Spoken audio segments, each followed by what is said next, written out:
अनमोल teachers पर आज हम हिंदी व्याकरण के अंतर्गत वर्ण विचार का अध्ययन करेंगे। सबसे पहले जानते हैं वर्ण किसे कहते हैं।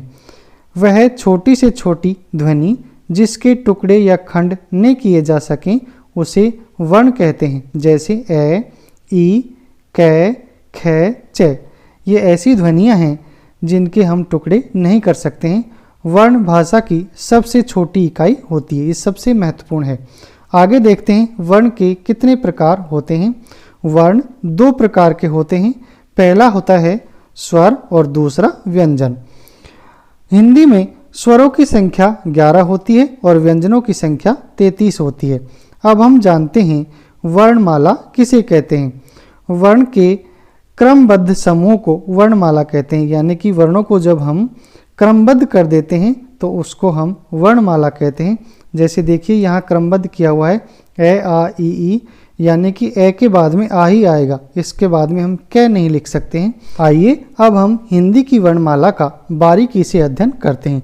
सबसे पहले जानते हैं कि वर्णमाला में कितने वर्ण होते हैं। हिंदी वर्णमाला में कुल 52 वर्ण होते हैं। ये किस प्रकार से होते हैं देखिए। सबसे पहले होते हैं स्वर। स्वरों की संख्या 11 है। ए, आ, ई, उ, री, ए, ऐ और ओ, औ। ये सभी 11 स्वर हैं। उसके बाद में आते हैं 2 अयोगवाह वर्ण, यानी कि ये जो वर्ण हैं इनको अयोगवाह कहते हैं। इसके बाद आते हैं 25 स्पर्श व्यंजन, इनको हम पंचम वर्ण भी कहते हैं। कैसे लेकर और मैं तक ये वर्ण होते हैं। इससे आगे आते हैं अंतस्थ, इनकी संख्या 4 होती है। ये, रे, ले, वे, ये चारों वर्ण अंतस्थ कहलाते हैं। उसके बाद में 4 आते हैं ऊष्मीय व्यंजन, ये हैं से और है। इन चारों वर्णों को ऊष्मीय व्यंजन कहते हैं। इसके बाद आते हैं 4 संयुक्त व्यंजन, ये हैं छ, त्र, गे और श्र। उसके बाद में 2 और वर्ण आते हैं ड और ढ। इस प्रकार से कुल मिलाकर इन वर्णों की संख्या 52 होती है। आइए अब हम जानते हैं स्वरों के बारे में। स्वर किसे कहते हैं और ये कितने प्रकार के होते हैं। जिन ध्वनियों या वर्णों के उच्चारण में अन्य वर्णों की सहायता न लेनी पड़े उन्हें स्वर कहते हैं, यानी कि जब इनका उच्चारण हम करते हैं तो हम किसी अन्य वर्ण की इसमें सहायता नहीं लेते हैं। जैसे कि ए, आ, ई, उ। अब देखते हैं हम हिंदी वर्णमाला में जो स्वरों की संख्या है वो 11 होती हैं, लेकिन इनके प्रकार कितने होते हैं, यानी कि स्वरों के भेद कितने होते हैं। स्वरों के मुख्य रूप से 3 भेद होते हैं। पहला है हर्ष स्वर, दूसरा दीर्घ स्वर और तीसरा लुप्त स्वर। इन लुप्त स्वरों को हिंदी वर्णमाला के जो स्वर हैं उनकी संख्या में नहीं गिना जाता है। अब जानते हैं हम हर्ष स्वर के बारे में। जिन स्वरों के उच्चारण में कम से कम समय लगे उन्हें हम हर्ष स्वर कहते हैं। आपको नाम से ही मालूम हो रहा होगा, हर्ष मानी छोटा ही होता है। या जिन स्वरों के उच्चारण में एक मात्रा का समय लगे उन्हें हर्ष स्वर कहते हैं। उदाहरण के लिए ए, ई, उ और री, ये केवल 4 ही होते हैं। हिंदी में कुल 4 हर्ष स्वर होते हैं, इनको हम मूल स्वर भी कहते हैं। आगे देखते हैं हम दीर्घ स्वरों के बारे में। जिन स्वरों के उच्चारण में हर्ष स्वर से दुगना समय लगे उन्हें हम दीर्घ स्वर कहते हैं। एक परिभाषा और देख लेते हैं। जिन स्वरों के उच्चारण में 2 मात्रा का समय लगे उन्हें दीर्घ स्वर कहते हैं, यानी कि दीर्घ स्वर में हर्ष स्वर की बजाय दुगना समय लगता है। उदाहरण के लिए आ, ई, उ, ए, ऐ, ओ, औ, ये केवल 7 होते हैं। हिंदी में कुल 7 स्वर हैं जिनका उच्चारण दीर्घ रूप में होता है, जो ये 7 आपको सामने दिए गए हैं। अब हम देखते हैं आगे लुप्त स्वर के बारे में। जिन स्वरों के उच्चारण में हर्ष स्वर से 3 गुना अधिक समय लगता है उन्हें हम लुप्त स्वर कहते हैं। या जिन स्वरों के उच्चारण में 3 मात्रा का समय लगता है उन्हें लुप्त स्वर कहते हैं। उदाहरण के लिए ओम, इन्हें हम त्रिमात्रिक स्वर भी कहते हैं। इन स्वरों की गिनती वर्णमाला के अंतर्गत नहीं आती है, यानी कि हमसे अगर कोई ये पूछे कि हिंदी में स्वरों की संख्या कितनी होती है तो वो 11 ही बतानी है। 4 हर्ष स्वर और 7 दीर्घ स्वर। देखिए ये स्वर किस प्रकार से होते हैं, इनको हम एक साथ सारणी के रूप में देख लेते हैं। ए, ई, उ और री, ये सभी हर्ष स्वर हैं। और आ, ई, उ, ए, ऐ, ओ, औ ये सभी दीर्घ स्वर हैं। और जो ये ए दे रखा है ये लुप्त स्वर है। इसका संस्कृत में कभी कभी उपयोग होता है, अब हिंदी में इसका उपयोग नहीं होता है। इस प्रकार कुल मिलाकर इनकी संख्या 11 है। देखिए यहाँ भी इस लुप्त स्वर को नहीं गिना गया है। अब हम जानते हैं अयोगवाह के बारे में कि अयोगवाह किसे कहते हैं।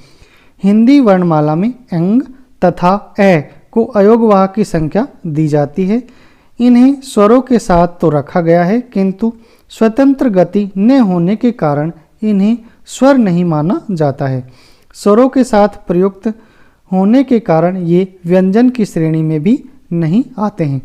स्वरों तथा व्यंजनों में से किसी के साथ योग न होने के कारण, यानी कि जो इनका योग है वह स्वरों के साथ भी नहीं होता और इनका योग व्यंजनों के साथ भी नहीं होता, यानी कि न तो इनको स्वरों में जोड़ा जाता है और न ही इनको व्यंजनों में जोड़ा जाता है। न जोड़ने के बावजूद भी ये ध्वनि वहन करते हैं, यानी कि इनकी अलग से ध्वनि होती है, इसलिए इन्हें अयोगवाह कहा जाता है। अब जानते हैं हम स्वरों की मात्राओं के बारे में कि स्वरों की मात्राएं क्या होती हैं। स्वर जब व्यंजन के साथ मिलते हैं तो उनका रूप बदल जाता है। इस बदले हुए रूप को ही हम मात्रा कहते हैं। ए के अतिरिक्त शेष स्वरों को जब व्यंजनों के साथ प्रयुक्त किया जाता है तो उनकी मात्राएं ही लगती हैं।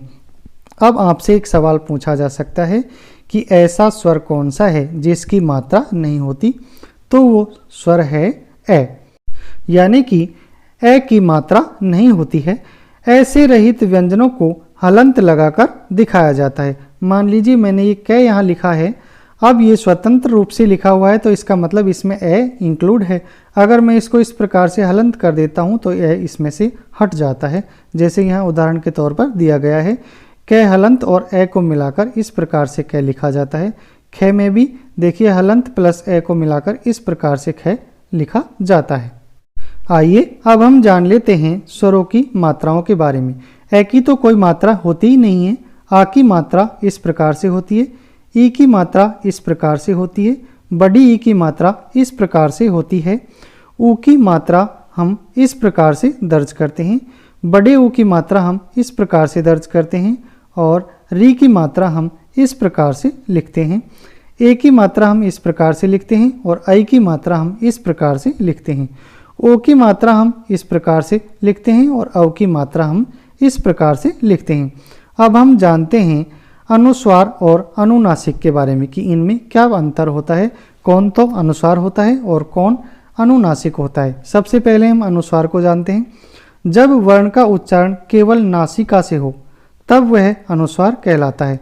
अब ये कौन कौन से वर्ण होते हैं जिनका हम नासिका से उच्चारण करते हैं। हिंदी में अंग तथा प्रत्येक वर्ग यानी कि कै वर्ग, चय वर्ग, टय वर्ग, तय वर्ग तथा पे वर्ग का जो पंचम वर्ण होता है, जैसे देखिए दिया हुआ है ण, न, में, ये सभी अनुस्वार हैं। इनका हम उच्चारण केवल नासिका से करते हैं, जैसे कि ये शब्दों में भी दिखाया गया है चंचल, अंक, रंक, पंख और गंगा। अब हम जानते हैं अनुनासिक के बारे में। जब वर्ण का उच्चारण नासिका तथा मुख दोनों से समान रूप से होता है तो वो अनुनासिक कहलाता है।